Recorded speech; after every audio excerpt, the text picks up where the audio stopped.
Selon José Luis Martin, ingénieur et expert en sous-marins, les 5 passagers du sous-marin Titan ont découvert quelques secondes avant l'implosion qu'un problème était survenu dans l'appareil. Récit des dernières minutes avant le drame. Le drame du sous-marin Titan n'en finit plus d'interroger les experts. Le journal espagnol News a décidé d'enquêter sur ce terrible fait divers.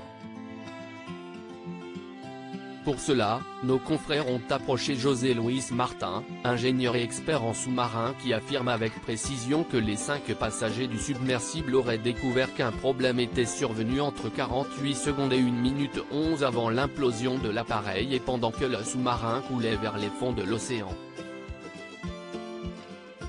Alors que les causes du drame sont encore floues, l'expert explique que le sous-marin aurait été victime d'un problème électrique.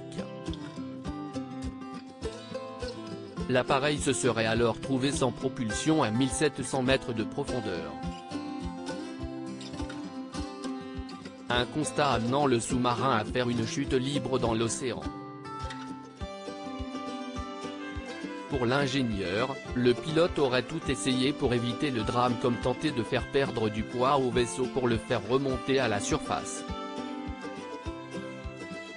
En vain. La chute libre de l'appareil et l'implosion de celui-ci auraient causé la mort de tous les passagers de cette expédition destinée à analyser de plus près l'épave du Titanic qui se trouve à 3800 mètres au fond de l'océan Atlantique.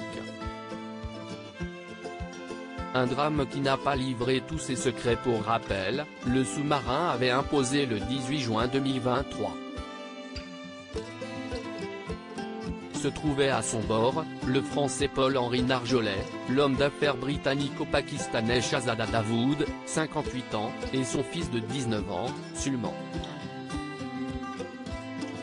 Ce dernier, un temps réticent, avait accepté de participer à cette expédition pour faire plaisir à son père.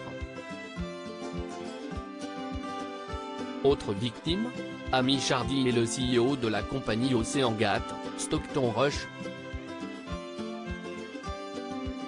Le signal avait été perdu 1h45 après que le sous-marin ait plongé dans les profondeurs.